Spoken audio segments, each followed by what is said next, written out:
Bienvenue sur Top Invest. Avons-nous une opportunité d'investissement en date d'aujourd'hui sur Iron Mountain? C'est la question à laquelle on va essayer de répondre en se basant sur les états financiers de la compagnie. Donc, ceci représente uniquement mon avis et non un conseil d'investissement. Donc, ici, nous avons une entreprise qui verse ici un dividende de 5,22%. On va essayer de déterminer également si ce dividende-là, il est safe et si le prix actuel pourrait représenter une opportunité d'investissement en prenant en considération des éléments comme le revenu, la dette, le nombre d'actions, etc.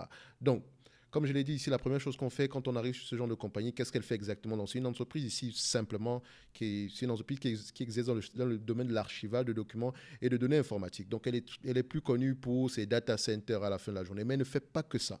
D'accord. Donc, ici, c'est un véritable 360. Donc, ici, elle a également un segment la destruction des documents, donc, généralement, le papier. C'est, quand vous avez une entreprise, vous ne jetez pas ce papier-là à la poubelle. Surtout quand vous utilisez un volume élevé de papier. Tout ce que vous faites, quand vous voulez décrire ces informations, ces informations-là, vous avez engagé une société spécialisée et Iron Mountain est cette compagnie-là. Donc, ici, quand on arrive au niveau des rapports financiers ici, donc on va faire simple et rapide. Ici, tout le monde la considère comme une compagnie qui exerce dans le secteur de Real Estate Investment Trust, d'accord?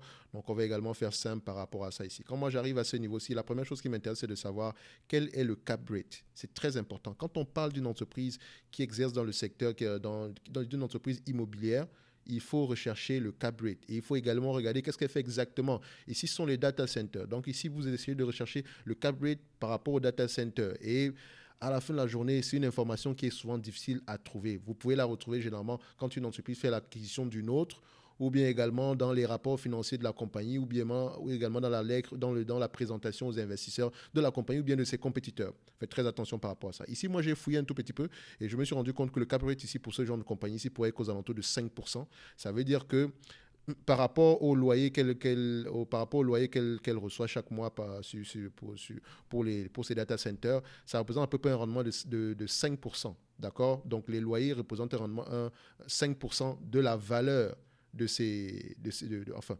actifs, donc la valeur de l'infrastructure tout autour, d'accord.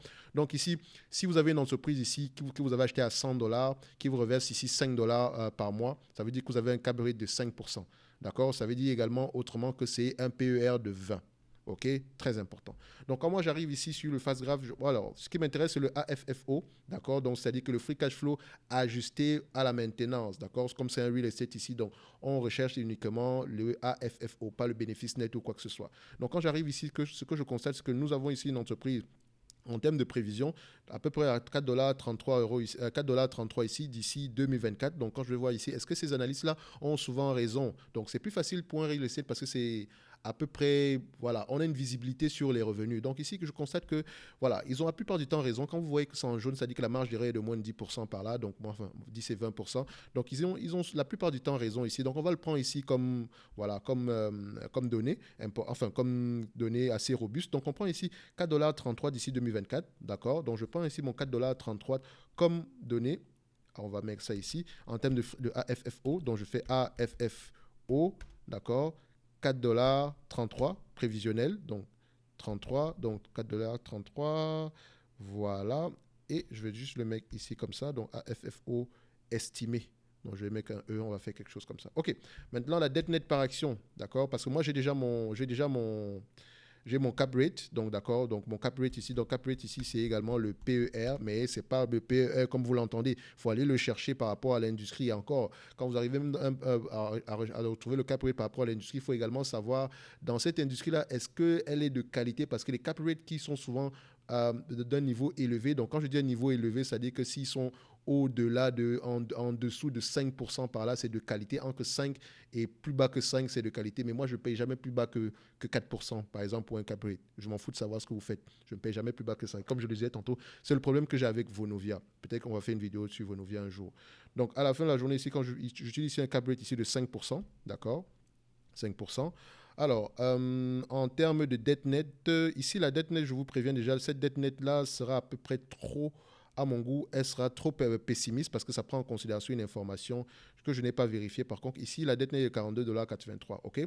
Quand vous allez regarder sur Yahoo Finance, on a à peu près une dette nette aux alentours de 10 milliards. D'accord. Si on fait 10 milliards ici divisé par le nombre d'actions ici, donc ici, le nombre d'actions est d'à peu près.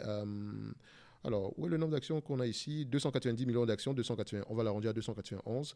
Donc ici, 10 milliards. D'accord. Donc on fait ça. 10, 1, 2, 3. divisé par 290, ça fait ici 34,50 $ par action.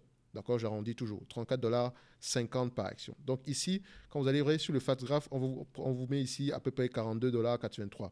Vous ne savez pas qu'est-ce qui a été comptabilisé dans cette dette nette-ci. Donc il faut toujours aller vérifier. Donc quand moi je regarde ici sur Yahoo Finance et que je prends également ce logiciel-ci, je me rends compte qu'on peut être à peu près à ces niveaux-là.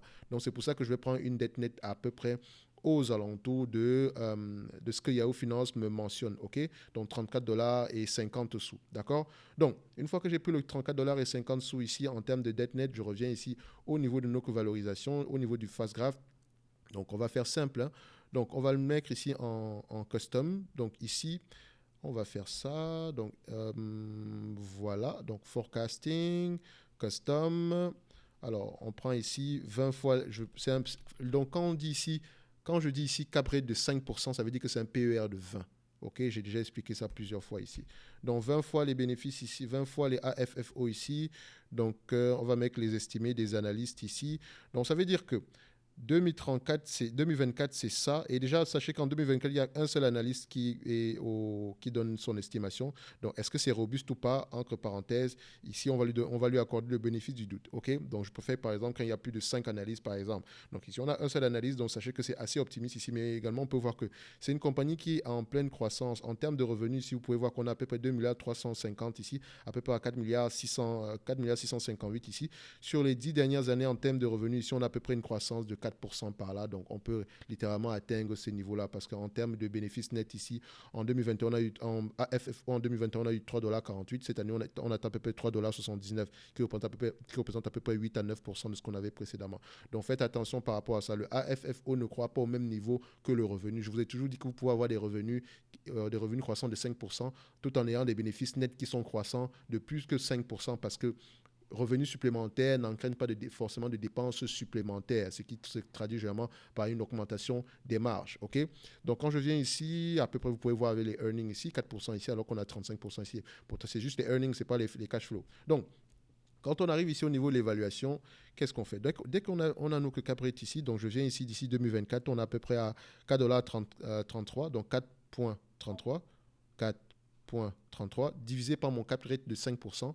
Donc ici, 5%, ça veut dire qu'on divise ici par 0,05, ça revient ici à 86,60 $, moins la dette nette qui est de 34,50 $, moins 34,50 $, ça revient ici à peu près à 52,10 $. Donc ça veut dire qu'au prix actuel, l'entreprise serait, voilà, sous-évaluée, on va se dire, mais correctement évaluée. Okay? Si on prend en considération la dette, elle est correctement évaluée. D'accord? Ça peut faire l'objet d'une acquisition. Maintenant, on va parler du dividende. Nous avons une entreprise ici qui, à peu près 4 $, qui reverse à peu près un dividende en date d'aujourd'hui de 2,47 $. Donc, à peu près estimé par rapport à cette année, ça sera 2,47 $. Donc, à peu près ici, ça va représenter à peu près 65% en termes de payout ratio, si on compare cela par rapport à notre AFFO actuel. Mais en 2024, ici, on estime que selon si on suit la croissance du dividende, ici, on pourrait être aux alentours de 2,54 $, tout en ayant un AFO aux alentours de 4,33 $. Okay? Donc, ça reste une estimation ici. Donc, qu'est-ce que moi, je pense ici en date d'aujourd'hui? Ça veut dire ceci. Donc, moi, ce que je veux savoir, c'est qu'en payant en date d'aujourd'hui, par rapport au AFFO prévu en 2024, quel est le rendement par rapport à ce AFFO-là? Donc, par rapport à ce AFFO, on a un rendement de combien? Je prends le 4,33 $ divisé par le prix actuel. Donc, je le divise par 48 pour faire simple. J'arrondis toujours. Donc, 47,47, je vais le rendre par 48, ça fait ici un rendement à peu près de 9% par là, plus ou moins. D'accord? On a à peu près à 9% de rendement. Ça veut dire que le dividende qui est de 5,22% ici a un potentiel de croissance, si on suit ici l'estimé des analystes, d'à peu près aux alentours de 9% maximum. Mais ça, c'est si on vous distribue la totalité des free cash flow. D'accord? Donc, ce dividende-là, il est safe. Si on respecte ici le payout ratio qui est aux alentours à peu près de 60% par là, ou 62%. Donc, si on prend ce payout ratio ici, à peu près à 62%, ça veut dire à peu près qu'on aura un rendement à peu près, voilà, estimé de 5,59%. Donc, c'est pas mal pour une entreprise qui exerce dans un secteur d'activité qui a à peu près de beaux jours devant elle. Donc ici, des beaux jours devant lui. C'est le secteur, c'est pas la secteur, mon Dieu. Alors, donc ici, c'est une entreprise, le dividende, il est safe, d'accord? Il représente 60% ici, donc il nous reste à peu près un certain montant pour pouvoir repayer la dette. Le but, généralement, d'un real estate, ce n'est pas de repayer la dette. généralement. Donc, une fois que l'entreprise est très endettée, ce qu'elle fait généralement, c'est elle revend juste le bâtiment à quelqu'un d'autre, qu'elle repaye la dette et passe à autre chose. Donc, à la fin de la journée, c'est comme si vous vendez le bâtiment alors que vous êtes toujours en train de le consommer. Ça, je pense que c'est ce que moi je comprends de l'hypothèque en fait. So, si le bâtiment prend de la valeur, vous prenez également à nouveau une hypothèque supplémentaire représentant la nouvelle valeur de ce bâtiment. Donc, il y a continuellement une fuite en avant, entre parenthèses. OK? Donc, ici, on a une opportunité d'investissement pour ceux qui aiment les dividendes. Est-ce que c'est une entreprise qui m'intéresse? Dépendamment du potentiel de croissance, oui. D'accord? Ici, on a 9% en potentiel en termes de AFFO. Moi, j'aime bien ça. Et vous savez que moi, je prends toujours, d'habitude, ici la dette, je comptabilise toujours ici la dette nette. Donc, si je comptabilise ici la dette nette, théoriquement, les entreprises que je choisis sont généralement sous-évaluées de nature par rapport à ce que le marché paye, par rapport à ce que le marché consent payer sans prendre en considération la dette, parce que le marché a très souvent tendance à ne pas prendre en considération la dette. Donc moi, je vous ai toujours dit que la dette, c'est ce qui ne vous appartient pas. D'accord? Donc, prenez uniquement ce qui vous appartient dans la valorisation d'une compagnie. Ici, 52 dollars l'action, tant mieux, ok? Si on prend en considération la dette, ok? Donc, c'est pour ça que je dis réfléchissez également en termes de AFFO, rendement des AFFO. En date d'aujourd'hui, sans prendre en considération la croissance, on est à peu près à 7,71%. Ce qui veut dire que, moi, j'ai dit ceci. Cette compagnie-ci a une valorisation aux alentours de 52 dollars par là. 52 dollars l'action, c'est la valeur de la compagnie. Le dividende, il est safe à 5%, d'accord? Donc, si on a une valorisation plus élevée, tant mieux. Si le prix est moins élevé que ça ici, ça pourrait représenter une opportunité d'investissement. Mais comme j'ai toujours encouragé ici tout le monde à lire les rapports financiers, à comprendre exactement ce que la compagnie fait avant de mettre vos dollars ou bien vos euros dessus. D'accord? C'est très important. Le dividende, il est safe certainement, mais il faut approfondir vos recherches afin d'avoir vous-même bâti vous-même vos propres connaissances à peu près sur cette compagnie-ci. OK? Donc, je vais m'arrêter là. Iron Mountain représente une opportunité d'investissement au prix actuel pour ceux qui aiment les dividendes. Est-ce que c'est une entreprise qui va m'intéresser? Entre parenthèses, je dirais, ça va dépendre de mes lectures, de la lecture approfondie ici. Mais clairement, je dirais ceci, ce n'est pas une entreprise que je vais acheter. D'accord? Mais si j'avais de la place dans mon portefeuille, j'aurais peut-être réfléchi. D'accord? Mais je vais la garder en observation, on ne sait jamais. Donc, si on vient me chercher aux alentours de, vous savez que moi j'adore les sols. Donc, si on vient me chercher aux alentours de, voilà, on va se dire, même si j'aime déjà le prix actuel, si on vient me chercher aux alentours des 32 dollars de 32, 33 dollars par là, je pourrais consentir à peu près changer d'avis. OK? Donc, ici, on va s'arrêter là. On va se donner rendez-vous sur la prochaine vidéo. Et d'ici là, portez-vous bien. Merci.